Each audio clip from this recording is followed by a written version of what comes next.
There we go.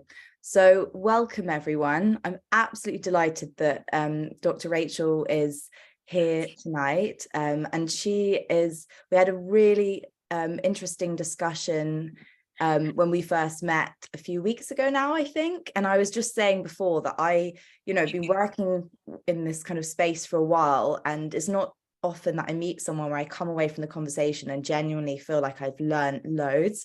And I really had that with Dr. Rachel Taylor. So I'm really excited that you're here and delighted that you're doing this event for us.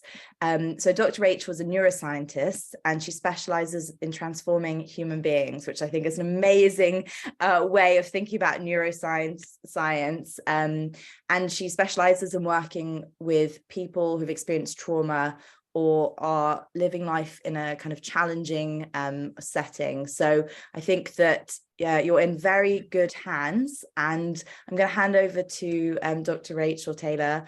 If you have any questions through the event, feel free to turn your camera on or unmute yourself and ask them. If you want to ask them confidentially, then you can put them in the chat here. Here's the chat. And you can message me directly as well, and I can field the question for you if you want to ask it anonymously, or you can put it in the chat and Dr. Rachel will see it. So we want this to be an interactive session, so please do ask questions, ask for clarification. Let's make this as kind of useful as it can be for everyone here. And without further ado, I'm going to hand over to you, Dr. Rachel, and I'm very excited for you to share what you have to say today. Oh, well, thank you so much, Emily. I'm so grateful because I love talking about the brain and the nervous system, and especially when it's topics that are really impactful to human beings, because there is so much that is around sort of brain and behavior, and it's not that useful. It's really not. And I make it my business to sort of do research and develop processes that really are useful, so that people can understand why the bodies and the brains react in a certain way, and then it makes it easier to have changes, to do things differently. So today we're going to be looking at the importance of reflection. I love that, grief with the neuroscientist, and it's like a cozy fireside chat. But really, what I'm going to be doing is sort of taking you on an around the body tour. So the insights we're going to look at, and this looks really posh, like neuromechanisms of grief and loss. And the thing is, it's not really posh. It's like what's happening inside all of us. We're going to look at the impacts of the biopsychosocial model, which is really, really important to me. So my work generally encompasses how people interact with their environment. So how the environment affects all of the processes inside of the body. So basically everything outside of us interacts with inside of us, and we express certain genetics and certain behaviors because of that. And then we're going to finish on a little bit of philosophy, individual reflection. And this is what I always try to do is, great, we've learned all of this. What does it mean for me? What does it mean for you? How can we put everything together? So as Emily said, please ask any questions. Feel free to make any comments. There's no such thing as the wrong question, a stupid question, a question that's controversial, because we're all here to learn. And I learn more from people who interact with me during these sessions than I often do it in other areas of life. So feel free to share, feel free to ask at any point when it's good for you.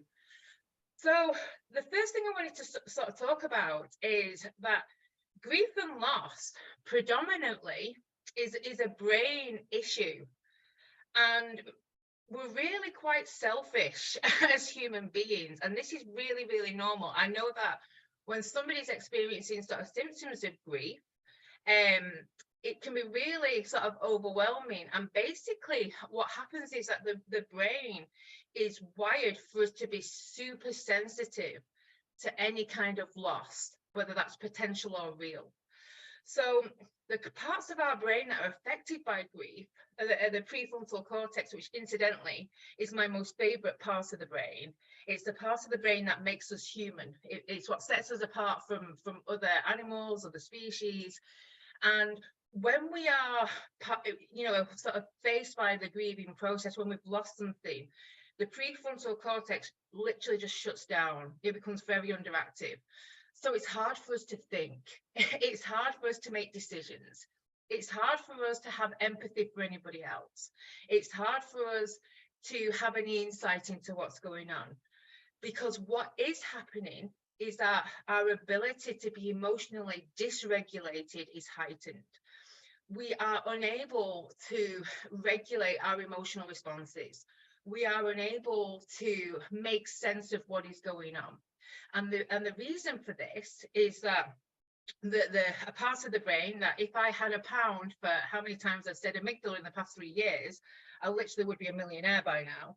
A part of our limbic system, you can see it sort of in the brain there, is number 3, the amygdala, which is where we screen anything that is going to alert us to potential loss, real loss, the ability to feel fear, the ability to feel anger, the ability to feel sorrow and sadness. That is going to become very overactive, because although loss and grief is part of our life, it's part of the human experience, it's part of our existence, when we experience it, the amygdala wants us to remember it so that we may not get into that situation again. And that's really important to remember, that at the time when we are experiencing loss or potential loss, so the lead up to somebody dying, we might be actually, waiting for it, it might be expected. That doesn't matter. Our brain, the amygdala, is actually going to be responding as if that loss has already happened, or if the loss has happened suddenly, it's going to get really overactive and enlarged, and basically that part of the brain is taking over everything else. There is no grown-up in the room while this is happening. There's a disconnect with our ability to think, and we're literally just a whole body of emotion. And generally the emotion will be lots of fear, lots of anger, lots of frustration. There'll be overwhelming feelings of anxiety, and there'll only be momentary feelings of peace. And I'm going to come on to that quite shortly. But basically, when we are sort of either potentially going to experience loss or experiencing loss, we are very much going to be sort of, I'm pointing to the parts of my brain. I'm very descriptive here because this is where the parts of the brain are. And we're also going to be affected with our most ancient parts of the brain, because human beings are the most social of beings. And we forget this in modern day life. We survive within a clan. We survive within a group. We survive within a family. And if something happens to a member of that group, to a member of the family, to a member of our clan, of our tribe, our brain is also going to react with a sort of the selfishness, what is going to happen to me? Now, this is not conscious. This is extremely unconscious, because it's in the reptilian part of the brain. And what happens is that part of the brain, without you even knowing it, is going to send out a stress response, a physiological stress response, so that your whole brain takes notice of what is happening. We are hardwired to do this. The brain itself has a negative bias because it wants us to survive. So if something happens where somebody hasn't survived, something has happened to somebody where they have lost their life, then our brain is going to make us want to remember that moment so that it doesn't happen to us. And it's a bit of an evolutionary double-edged sword, this, because eventually we are all going to die. That's going to happen to all of us. But when we are actually experiencing it with somebody else, then we are getting a stress response, so that we actually then respond as if we are the one that has died, as if we are the one where something has happened to us. I'm saying all of this because this sort of explains quite a lot of the emotion at the time when we have experienced loss, but the remnants, the fact that it doesn't just go away, because what our brain is doing, it's laying down stress responses and memory responses so that we always remember what loss does to a person.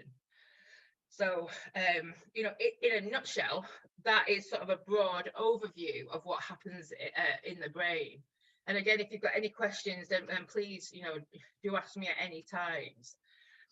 So something that's really interesting, you know, to me as a neuroscientist, and probably for you who've experienced loss, it is something that, you know, you are familiar with, is that depending on how your brain and how your central nervous system has experienced the loss, and how your brain is, this leads to different symptoms and different severity of symptoms.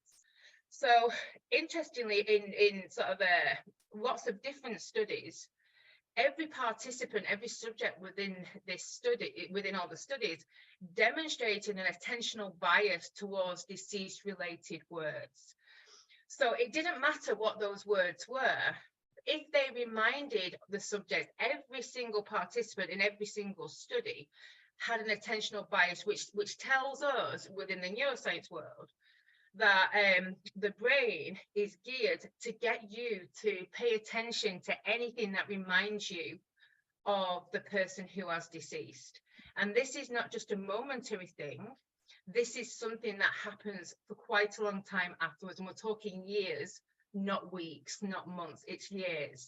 So can I just understand that a bit better? So Yeah. does that mean, like, if there was a word that, I don't know, that my loved ones who's passed away's favorite food, or their name, or something that makes me think of them, my brain is going to have a more negative reaction if that word comes up in future? Yeah.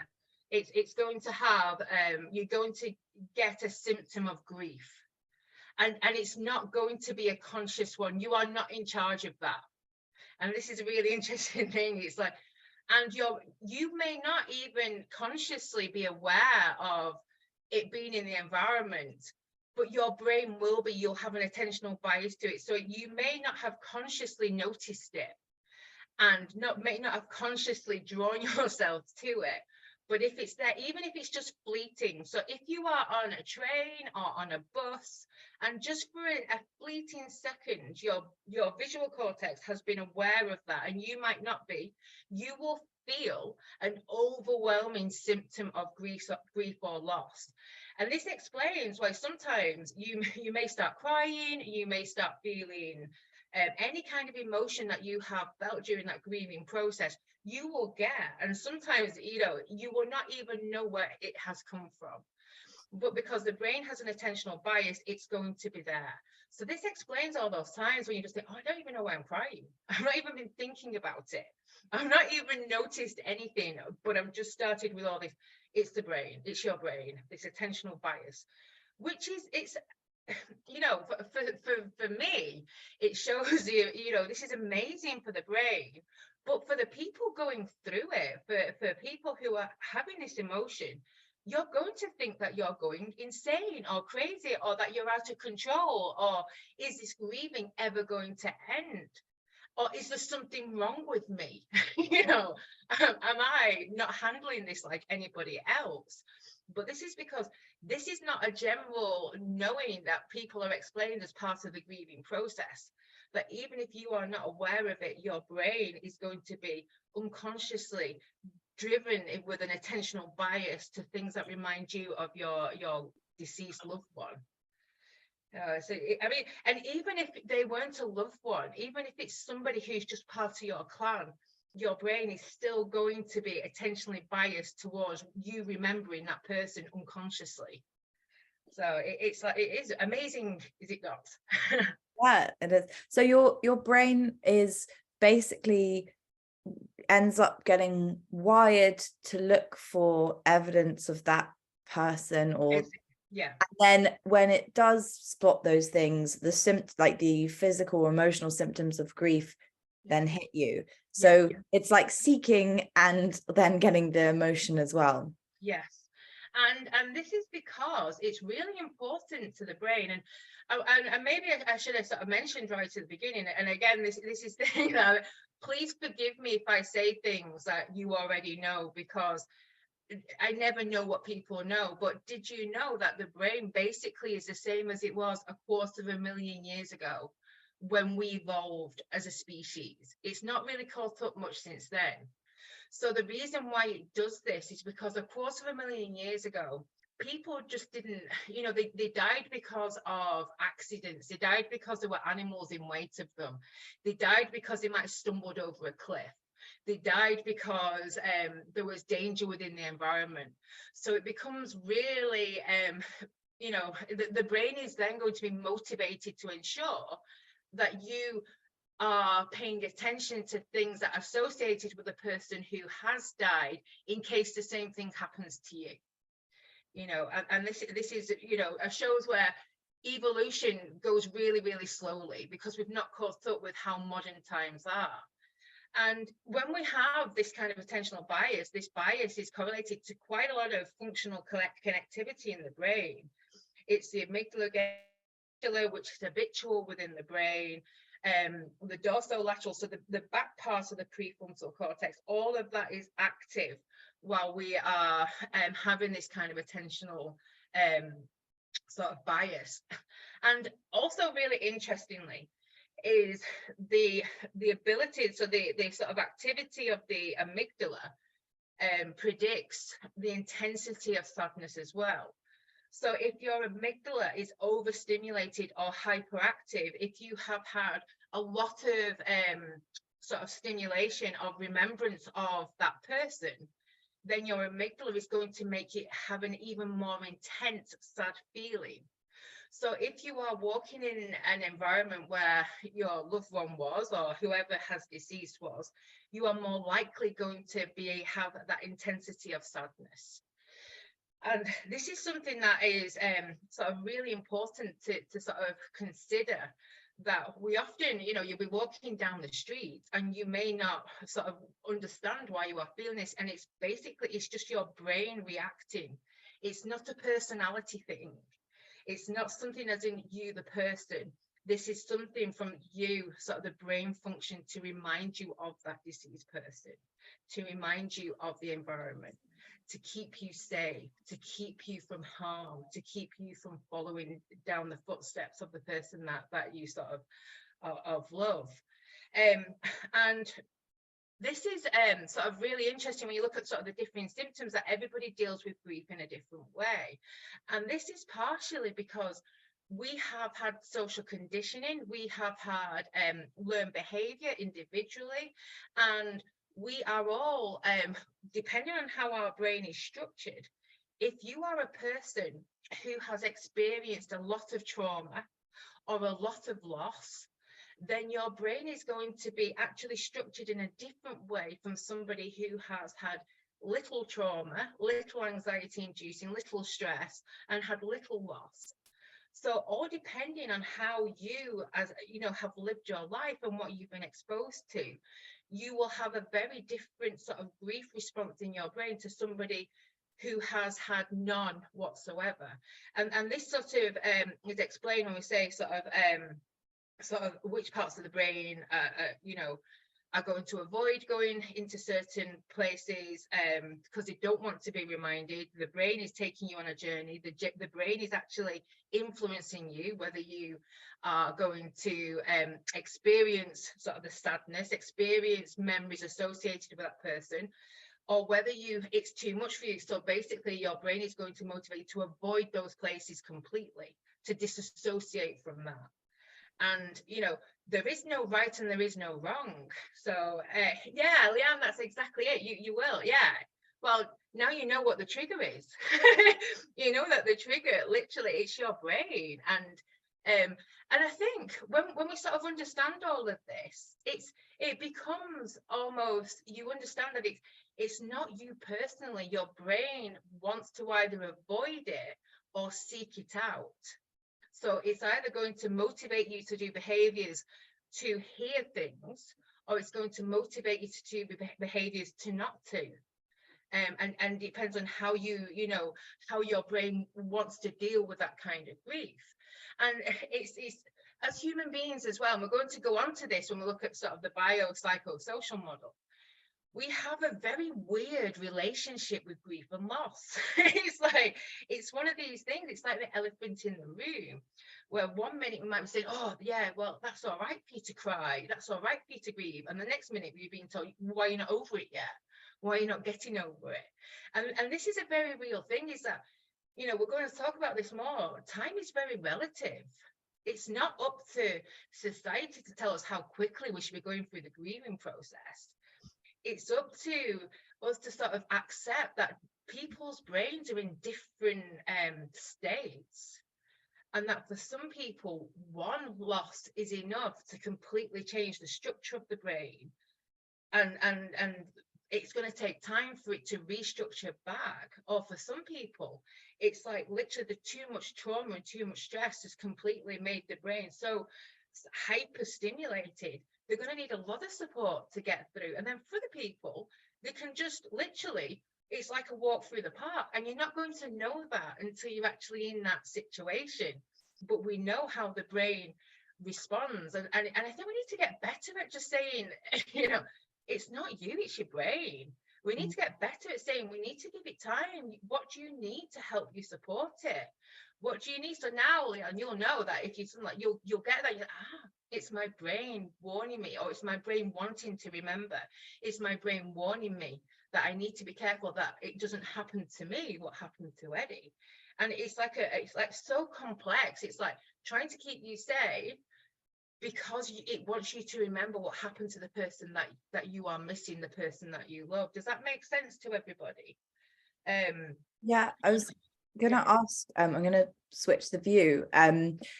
Also, you said that if the amygdala, which is that bit in the brain, Yeah. is like overstimulated, Yeah. is it, if the amygdala, correct me if I'm not saying this right, is overstimulated because you've just got a lot of stress going on in your life? So let's say, you know, we're talking years after a loss maybe, or straight after, you've got completely unrelated stress and the amygdala is active. Can that also induce the kind of intensity of sadness related to the loss? Yeah, it's exactly that. It's exactly, I'm going to talk about the amygdala a lot. We've got a whole slide dedicated to the amygdala.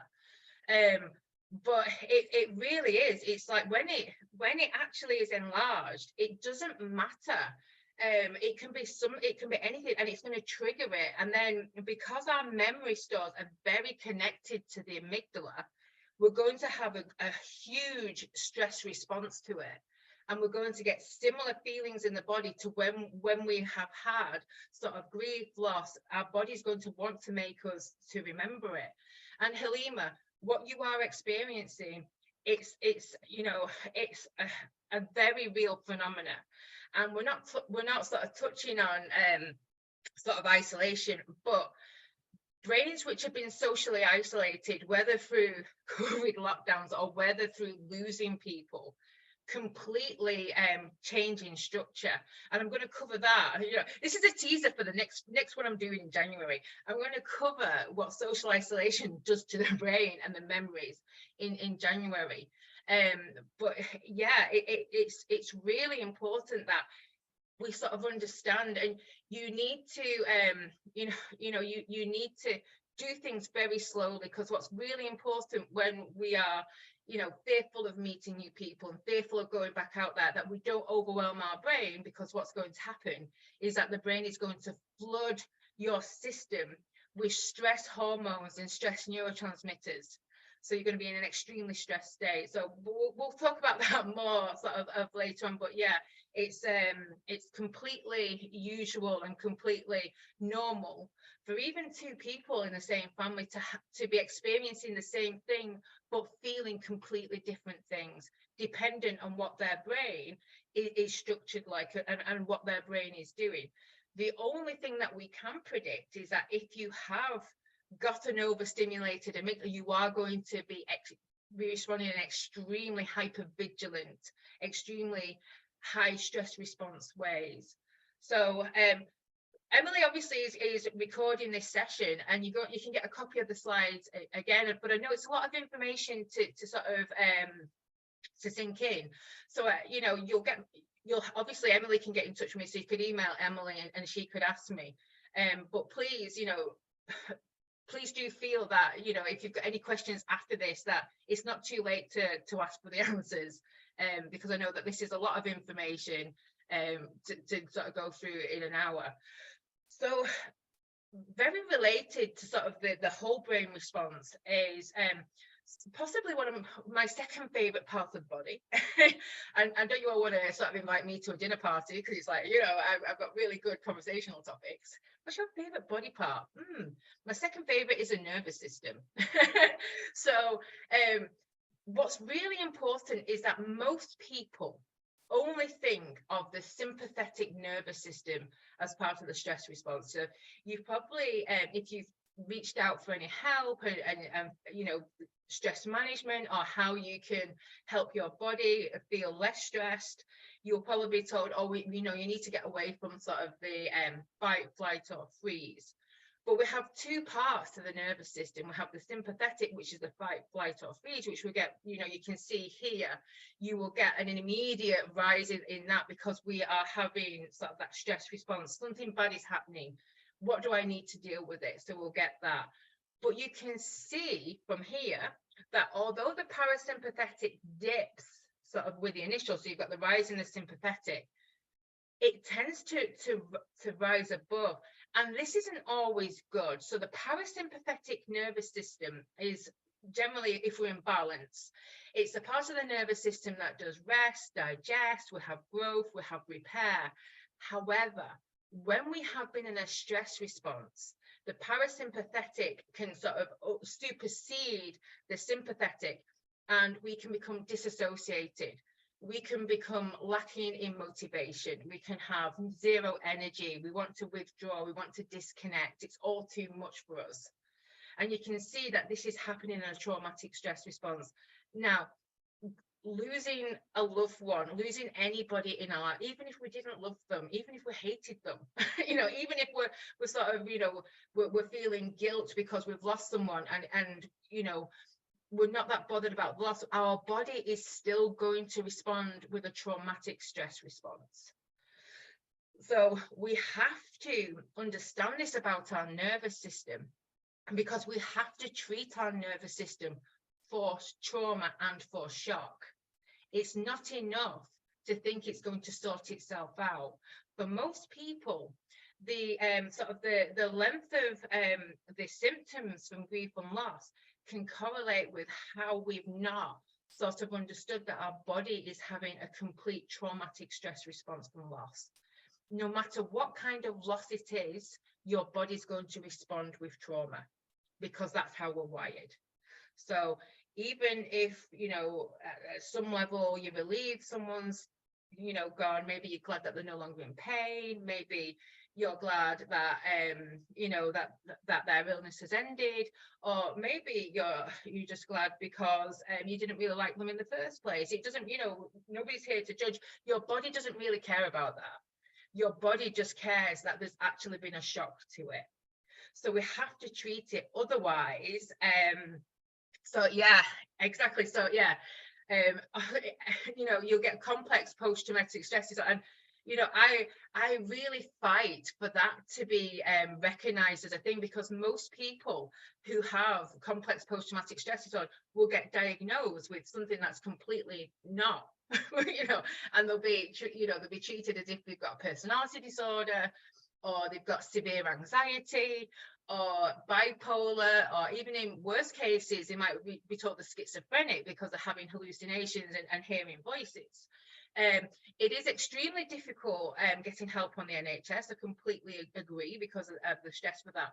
But there are things to do, and if anybody's interested, obviously you get and I send out little mailings for people to help with sort of stress and trauma in the body.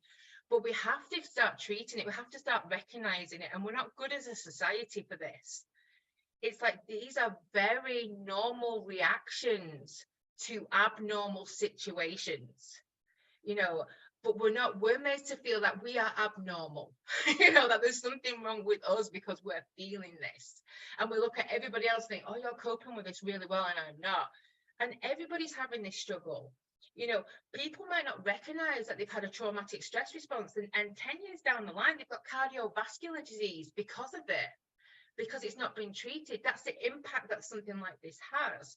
So one of the things that is really good for this, is sort of just, even now, even if your loss was 5-10 years ago, it's not too late to treat your body. It's not too late to treat your brain. It's enough to say, oh my God, yes, I completely can relate to this. And if you start treating your body for shock and trauma now, it's going to have an impact, because if you haven't, any kind of niggles, any kind of pains, any kind of conditions that have developed, often will have come from this excess trauma, this excess stress. So it's never too late to sort of deal with this, never too late to start making a difference to our nervous systems. And one of the best things that we can do for our nervous system is control what's coming into our senses. What we're hearing, what we're seeing, what we're feeling, what we're eating, what we're smelling. So if you feeling that your nervous system is, traumatized or stressed, or you feel on edge, create around you an environment which is caring and nurturing and calming and soothing. So that means that you're going to have to be really vigilant with what you're surrounding yourself with. But it really helps. And it takes 56 days to create a new neural pathway. So it takes about 8 weeks for you to create any difference in your nervous system, which both is a very long time and a very short time. But if you commit, even if you just do for 10 minutes a day, you're doing something to nurture yourself, it's going to make a real impact in the stress response you have in your nervous system. And again, I'm really happy to answer any questions about this now, or we can do it at the end. But the nervous system is my thing. It's the thing that I'm most passionate about, because it's often the one thing that can make a massive difference to how we deal with grief and loss. Yeah, well, this is it. And, see, the thing is, Leanne, as well, is that not many people realize that a stressor is anything that's external to us that actually requires energy in the body to deal with it. So going to the gym is a stressor. Going out at night is a stressor. Grief is a stressor. Going to work is a stressor. Everything is a stressor. And we have to have this kind of, balance. Pooja, go on, ask me your question. Hi, yeah, I just wanted to say I can really relate. I've never met you, I've never heard of you, no offense or anything. No, that's fine. Really, everything you're saying is like, it's like you know me. And if you ask Emily and you want to see me on camera, I'm always quite cozy. And that's what I've tried to do. And I realise, well, they also think I am neurodiverse, which probably adds to it. But I find it very overwhelming in busy situations, bright lights, bright noises. And I am more sensitive than I was before. And I think my resilience has basically dropped a bit as well, because obviously grief and other health issues are very traumatic, and you're dealing with that. And then even just, being asked other things, it just takes a toll. And by the end of the day, you just want to sit here by myself in the dark and have my lights on and just chill, because you've just had enough of everything. And just, it's just amazing how much you've never met me or you don't know me, but I can just resonate with so much of what you're saying. And it's very true. And unfortunately, a lot of people don't understand this. So I'm glad that this is being recorded so I could share it, or Well, and this is so important, and the fact that you're neurodivergent is, I've done so much research into particularly autism. I wrote the first well-being theory for autistic people because nobody else was bothered about their well-being. I was aghast and I was outraged that nobody had done it. So I completely understand. And it's like literally you get peopled out, you get environmented out, and you have to make that choice about, do I look after myself, or do I just push through into the normal, what we are expected to do as a society? But none of us live in a way that our bodies and brains were designed for. And we need to recognize this. And, I'm not offended that you've not heard from me, because I used to be scared of going public, but I stopped being scared of my mother about 4 years ago. So I'm making a real inroad to try and get out there. And I just want to try and help people as much as possible, because they're often led to believe that there's something wrong with them, when actually there's something wrong with the environment rather than being something wrong with them. And quite a lot of that is sort of the nervous system. So And a lot of that. Sorry, can I ask a couple of questions as well? Shall we Thanks. go back to that? Yeah, is that okay? I know. So just, sorry, could you just explain again the difference between sympathetic and parasympathetic? Yeah. So autonomic stress system, nervous system, is in sort of the two halves. So we have the sympathetic, which is basically that's going to if that is dominant in our nervous system, we're going to be ready to fight, flight, or freeze. So if there's an immediate danger to us, which obviously when somebody has died, our brain, regardless of whether we like them or not, our brain is going to, oh my God, can that happen to me? You know, that's immediate reaction. Oh my God, can that happen to me? So we get the stress response. What do I need to do? Do I need to fight someone? Do I need to run away from someone? Or am I just going to freeze and try and disappear? And then the other part of the nervous system is a parasympathetic. And in normal circumstances, that is dominant in a really good way, in that we're resting, we're digesting, we're connecting with people, we're, you know, experiencing joy, we're content, you know, everything is like sort of ticking along quite nicely. But if we are in sort of a stress state for too long, the parasympathetic then kicks in in a dominant, and we don't have adrenaline, we don't have surges of cortisol. We're literally in a sort of a burnout mode where we want to be, we disassociate, we feel fear, we feel panic, we just want to like literally just crawl into a bed and disappear. We have no energy, no motivation. And if you have a parasympathetic dominant system, nervous system, to be able to get any kind of adrenaline, and you need a little bit of get up and go, you're going to have to do like 10 burpees or 10 jump squats or something, or have someone make you scare you and go like boo and jump out at you, you know, to try and generate a little bit of cortisol and adrenaline. And I get really I get really agitated when it's like, oh, you know, parasympathetic is good, sympathetic is bad. It's like, no, they're both good. We need both. So just we need to switch between the two, not always be in one mode. Exactly. We need to. So if you're in a balanced state, when you breathe in, your sympathetic nervous system is ticking over. You breathe out, your parasympathetic is ticking over. You know, so that's completely in balance with ourselves, because our hormones are in balance, our systems are in balance, homeostasis is in balance. It's when we have stressors which cause, you know, a dominance in one half, that's when we're in trouble. So basically when we have trauma, our body sometimes switches into either being always in fight or flight mode, or always in relaxed, overwhelmed mode. And that's when, so we're either kind of anxious or we're potentially feeling like exhausted, burnt out.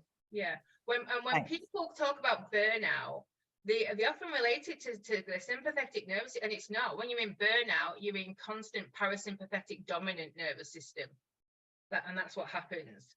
So you're like really disassociated, etc., etc. That's when you're in burnout.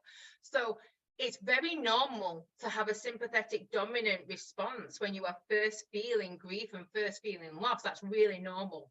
But what makes it even more important to try and nurture yourself and treat your body to get your nervous system back in balance. And we tend to ignore our needs, don't we? It's like, we'll look after everybody else. And it's like, you know, it's like a race to the bottom, isn't it? It's like, oh, I can keep on going. And it's like, no. And it's interesting that Pooja sort of talking about resilience, because resilience actually, in its truest neurobiological format, it's not about dealing with adversity. It's about having a really good social support network. It's about having flexibility and plasticity in the brain so you can open yourself to new situations. And it's about what meaning you place on events and experiences in your life. That's what resilience really is. So yeah. Anyway, I want to get on to my amygdala slide. So I'm going to skip forward, because I literally could talk about this all night. So before we get to the amygdala, this is really imperative that we realize that our influences are from the biopsychosocial model. So obviously a baby is born, and the baby at the time has its innate genetic expression. So that's like the biological stuff. And then we have all of our external influences. So it's like the psychological ones, but more importantly, the community, the environment that we live in, that actually influences who we are and how we behave. So we could do like a whole session just on this one slide, but I just want people to sort of just think about their influences, and particularly the influences that actually influence your response to loss, and the conversations you have with yourselves, and the time limits you put on yourselves, and then the wider thing about, you know, the general conversations people have about loss and what that says to you. So, you know, we're talking about it in this sort of context. So we'll have the wider societal beliefs, and then you'll have your own individual community beliefs and community, you know, family ways of dealing with loss. But all of that basically is influenced by sort of the societal beliefs. So just think about your own perspective and how that's impacted on you, because that's going to have a massive effect on your amygdala. So basically, the amygdala evolved as a defense response mechanism for all animals. This is part of the limbic system. So all mammals and quite a lot of other animals have the amygdala. It basically has evolved to keep us safe. So we have this basically to alert us to potential happenings in the environment, and the pattern recognition responses of are incredibly subtle. You will not realize that your brain is giving a high alert to the rest of the nervous system and the rest of the body. And it also, the amygdala supports the recognitions of emotions in others. So this is when we see what other people are doing and feel that emotion in us as well. So what's important to remember sort of in the grieving process is that in normal circumstances, our prefrontal cortex and the connection between that and the amygdala, that generally is like the grown-up in the room, and it can inhibit the mechanism of the amygdala and say, hang on a minute, you know, hang on a minute, maybe that's a bit of an overreaction, or maybe this situation is not as dangerous, you know, anything like that. But if you are in a grieving process, the prefrontal cortex cannot do that. So it's literally going to have free range over your emotional world. So we also have a connection sort of with the insula there, and the insula basically is going to send pain messages to the amygdala. We've got a slide in a minute where you show that social pain and physical pain actually overlap each other in the brain. So you get the same kind of pain response in the body from an emotional pain as you do from a physical pain. So yes, I will, and I will talk about that definitely. I will talk about, because we've got a bit at the end about your individual, so I will come back to this, you know, through that, because there is a way of doing it. Now, the problem with grief and loss is that the amygdala, actually, because of long-term potentiation, the amygdala is always going to remember sort of the all the experiences and all the events and every kind of detail in the environment around that. But again, in January, I'm going to be talking about how we can do a workaround with that, and I will cover it at the end. It's hugely physical. Yeah, it's hugely physical. It's like grief is a whole body experience. It's not a mental health, you know, mental health. It's a whole body experience. So the amygdala as well, it draws our attention to emotionally significant signals, you know, and music as well. Music is, you know, a hugely significant signal for our amygdala. It's when we get that emotional response when we hear certain music. And the amygdala also contributes significantly to anger, fear, grief, envy, and jealousy. It's like, oh, it's just the gift that keeps on giving, you know. And this is just in normal circumstances. So if your amygdala have experienced from a very young age stress, trauma, anxiety, it's going to be more vigilant for these. So you're going to have a stronger emotional response, physical response to grief and loss in later life. And sometimes you might not even know that you have had extreme stress, extreme trauma, because the amygdala really forms all of its responses to things before we are 18 months old. So it's very much dependent on how the people around us, the grown-ups around us, the environment around us actually dealt with the traumas and the complications and the experiences of life. And I often think to myself, God, you know, before we even realized that we were separate to our primary carer, our amygdala, our limbic system, has formed these mental representations, these blueprints on how we deal with life. Then that sort of gives us a bit of a heads up that our environment should have been a damn sight kinder. Most people's environments are now, because it doesn't make sense for us to be completely traumatized and have no other coping strategies. So anyway, that's an aside, but it's something that really, really amazes me. So the amygdala has a massive impact on the strength of your grief response, how you are triggered in sort of going on with the stress response and the grief response. Let me just go back up so I can read this. So yeah, and how we deal sort of with the environment at large. You know, if we are constantly having pattern recognition, it's going to have a massive impact on our ability to live with grief and loss, because the actual symptoms of grief and loss are stress symptoms themselves. So we have to understand, and we have to be really kind, and kind is in the truest sense of the word, to actually help our body and help our brain get through it. And often this is when, you know, groups like this group and people like, you know, who are really passionate about this, like Emily, do really good work, because often we need somebody to hold our hands through this so that we treat ourselves in the kindest way to enable us to be able to actually, you know, come to some semblance of peace with you know, the whole of the grieving process, rather than it sort of being an elephant in the room. Can I ask another question on that as well? Yeah. I just saw that it said like the amygdala helps us read emotions in other people and in ourselves. Yeah. So, you know, often, you know, one of the big things that always comes up is you have a bereavement and everyone in the family or the friends deal very differently with the grief. Yeah. So if I don't recognize, you know, if my sister, for example, is grieving in a way that I emotionally don't normally recognize, does that trigger the amygdala even more? Yes, like it does. Yeah, because I know people often fall out about over these things, and because people are not, you're not as upset as I am.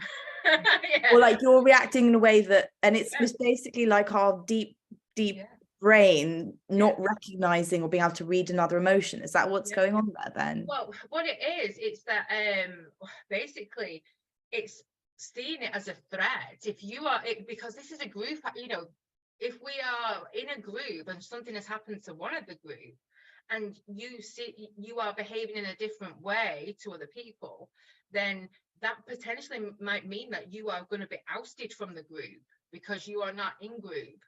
And that's where the danger arises, really, in that. And then we can get into a right muddle with ourselves where we can try and pretend to be feeling what other people are feeling so that we are matching the emotions of others, even if we're not. And then, you know, this can cause all sorts of problems. But basically, we're going to be, because grief and loss is a group activity. So we need to be sort of realizing that the ancient part of the brain is going to be really sensitive to anybody who is not behaving like the group, even if that is yourself. No, it's really interesting. I think Debbie's just raised your hand. Debbie, did you want to ask a question? You're on mute, by the way. So I think she's written it down, so I'm just reading it now. Yeah, I think the question is basically advice on how to cope. There's a kind of in summary, like everyone's kind of turned a little bit, there's lots of family drama. Debbie's chosen to withdraw from that and is getting bombarded by messages. And I think a couple of other people have asked questions about trauma as well, and flashbacks and how to deal with flashbacks. Well, flashbacks is different to this, so we'll deal with that separately. But this is so common in the need to project pain, anger, upset onto a scapegoat within the family. And the only way to deal with this, and I'm going to be really honest, is to cut yourself off from it.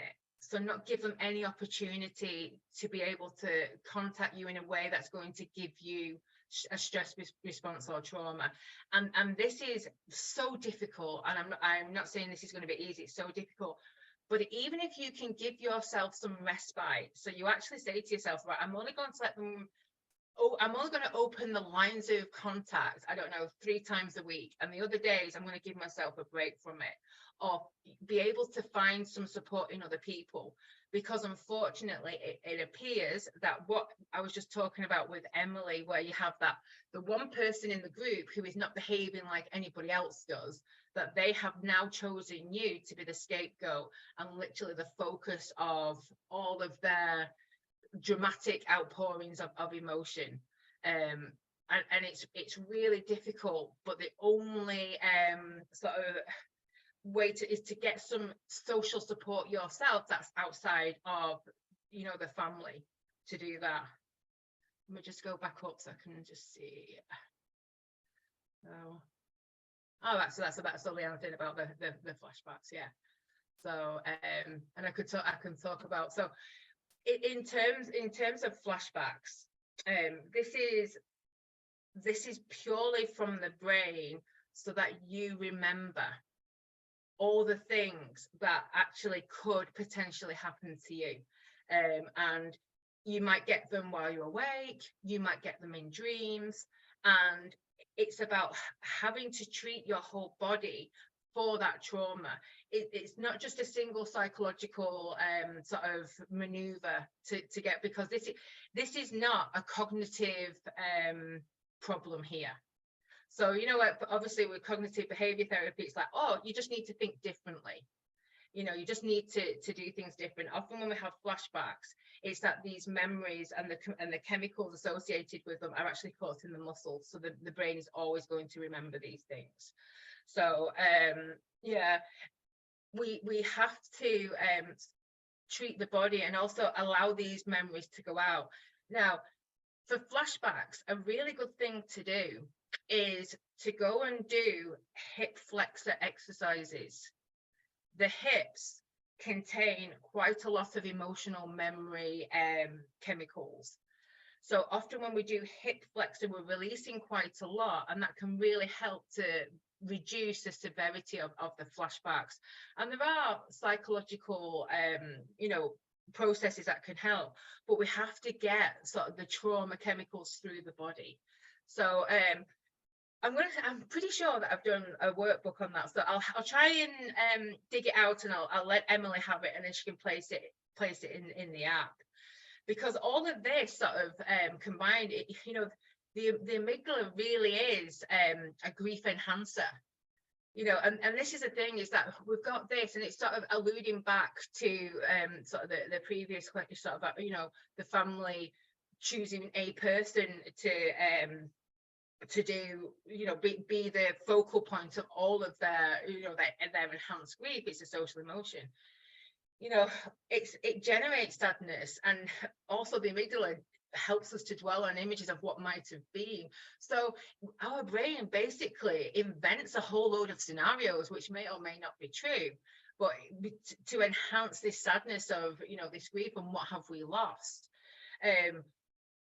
We need to sort of recognize that we have to have a reasonable, you know, allow ourselves time, and time is relative. Some people might need a week, some people might need a year, some people might need a decade. We have to account for this. You know, it all depends on how we treat the trauma. The quicker we treat it, the quicker our brain is going to adapt to it. Emily, have you got to keep on thinking? You want Yeah, to? no, I do. I'm conscious. Well, two things. Firstly, I know we're about to be at past, but I think everyone, including myself, is finding this really interesting. So if everyone is willing for us to run over by 10 minutes, including you, Dr. Rachel, Yeah. then let's carry on. If anyone needs to leave at past, please do leave. We're going to share the recording afterwards, but let's kind of go for another 10 minutes. Yeah. But I was going to say, well, two things. One, really interesting, when I'm very stressed, and I stretch my back and my lower back really hurts. So what you were saying about trauma kind of sitting in the hips, like really, really resonates. And the second thing you were saying about the kind of the amygdala is your kind of child brain, if that's right, kind of having these negative thoughts, and then what did the prefrontal cortex is the adult in the room that's like, no, stop it, you're being silly. And I want everybody to make friends with the prefrontal cortex will never rush you. It will give you all the time in the world. The limbic system, your emotional, that's when it wants you to make snap decisions like that. So it's like, so when go on. You're having one of those days where you feel really low and you're having lots of negative thoughts, basically the prefrontal bit has stopped. It's you're feeling traumatized, and so you're kind of rational, kind of, don't be silly, this is a crazy thought you're having, Pete. It's just, it can't work. It's not working. It just doesn't work. Now, a really good exercise to do that is to go for a 40-minute walk, because that actually helps to the functional connectivity in the brain. You don't have to do anything else. Just a 40-minute walk actually reconnects the prefrontal cortex back with the limbic system. And quite a lot of people don't walk for that amount of time. So it feels like a really big ask, but that is going to, it helps, it does it. So it's like, before you do anything else, before you respond or react to anything is in your head, it's literally just go for a walk for 40 minutes, and then you're going to connect, and then everything will make sense then. And this is, this is part of, interestingly, this way we say, like, awareness of it all. It can stop the rumination. So it's like, I'm aware how my brain works. So now I know I can do little things that actually can bring things back into some semblance of self. And just to sort of say, it's really normal as well to gradually forget the past. It doesn't mean you're a bad person. It doesn't mean that you didn't love them. It means that your brain is actually really healthy. It's really normal to gradually forget the past and to plan for a new future. Because as grief subsides, it's like the common sense, the adult in the room will take over, and it motivates their mind to get on with life. And this is something that's really important to remember, that we should not stay in a heightened state of grief for too long. We need to sort of seek out the social support and do things which are really kind to us, to enable us to move on. And that's very normal to move on. So this is just a slide which basically shows like the social pain. It overlaps in the brain: social rejection, social abandonment, which is what grief and loss is the same distress as physical pain. Broken heart syndrome is real. It's entirely real. You are going to feel, when we have sort of broken heart syndrome, we feel the same as if we've had a cardiac arrest, and the body responds as if we've had a cardiac arrest.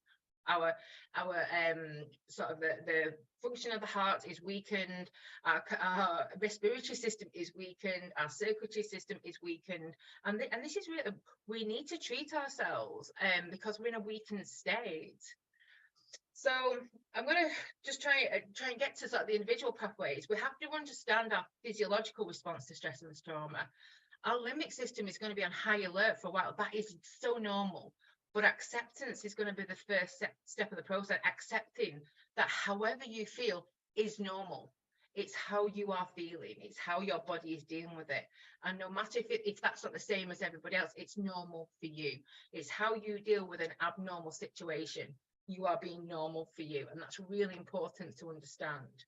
And, I just want to, the reason I put this in as well is because we get neurotransmitters, we get when we feel loss, potential or reason, we tend to remember that more, we get a dopamine response. So we remember the potential of recent losses a lot more than when we do positive things.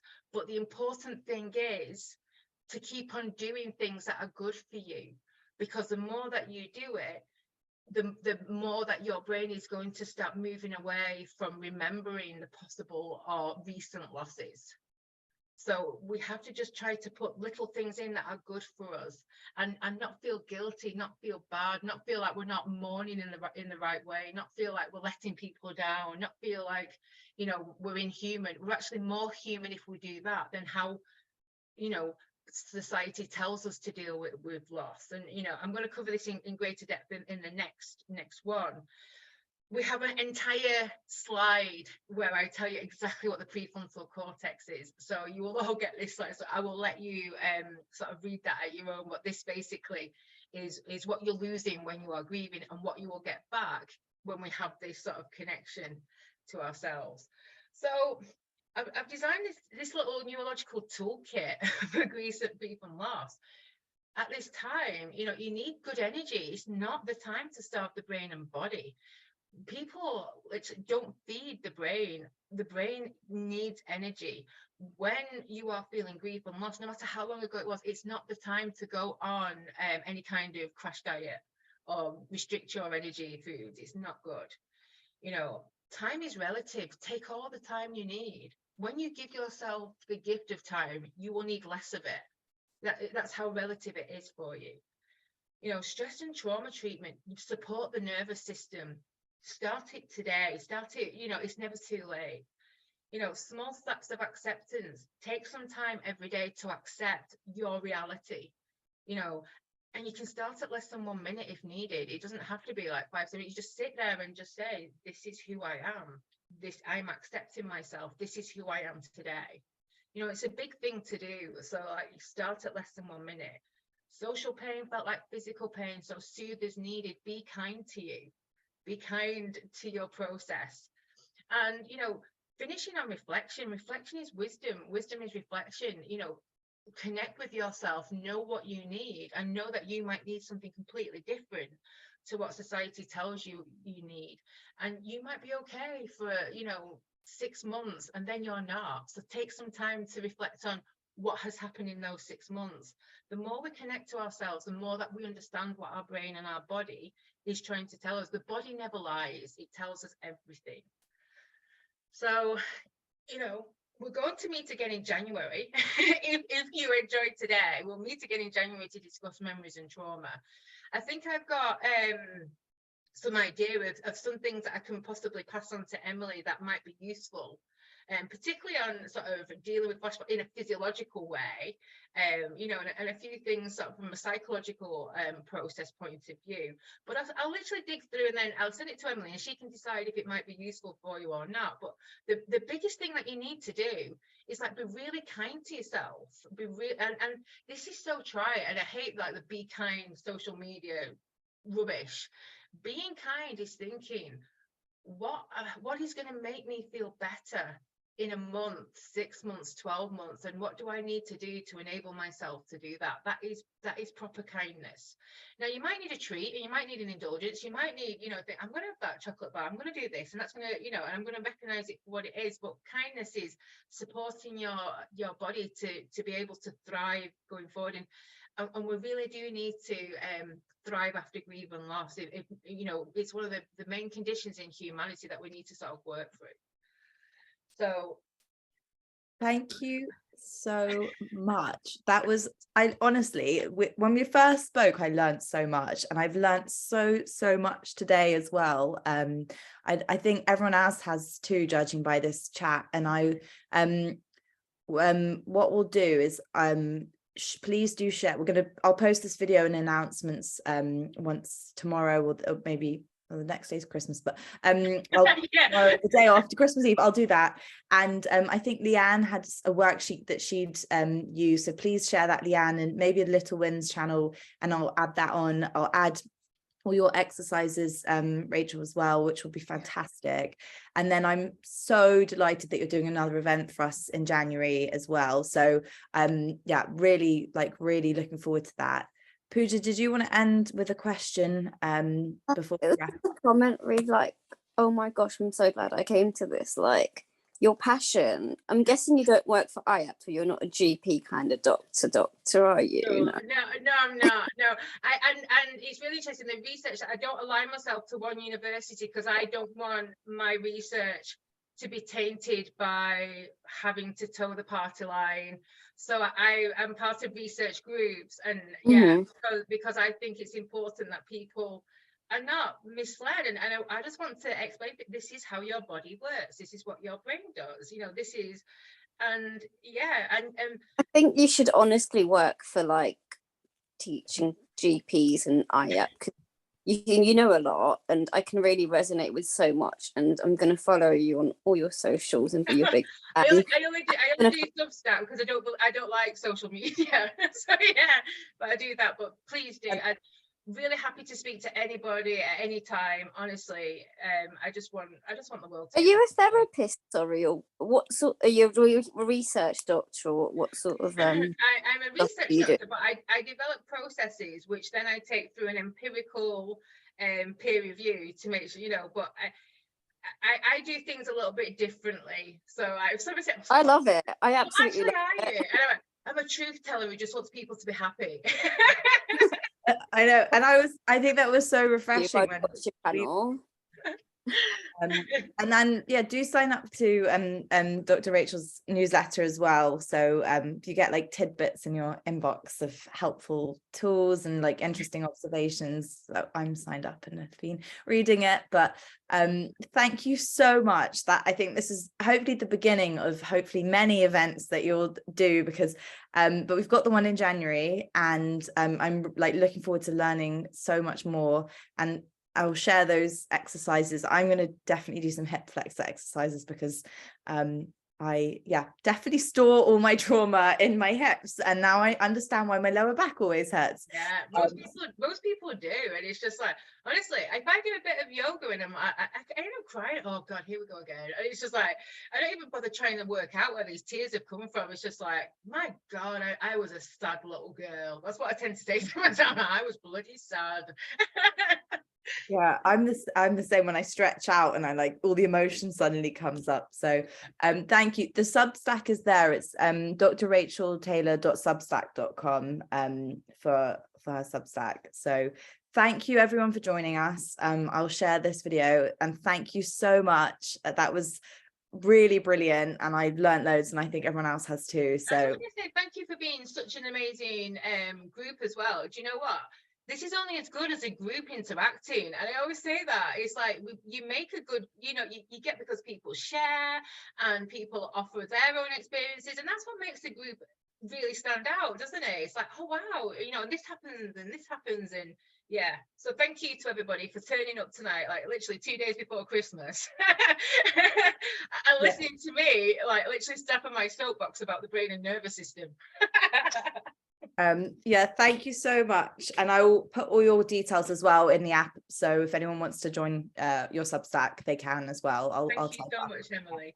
Thank you everyone, take care, and I think the event is in January, but then we've support groups over Christmas as well. So Boxing Day, I saw it on the app. Yeah, there's one on Boxing Day, so do look there. We're trying, and then we've also got this chat group as well for over Christmas. I think Emma set up one, but we need to set up another one. So I think if you did like the post and you've not been added to it, that will be set up tomorrow. We were having some glitches, but thank you so much everyone, take care, and I'll see you on Boxing Day if you're coming to that support group. Thanks, bye. Thank you, bye.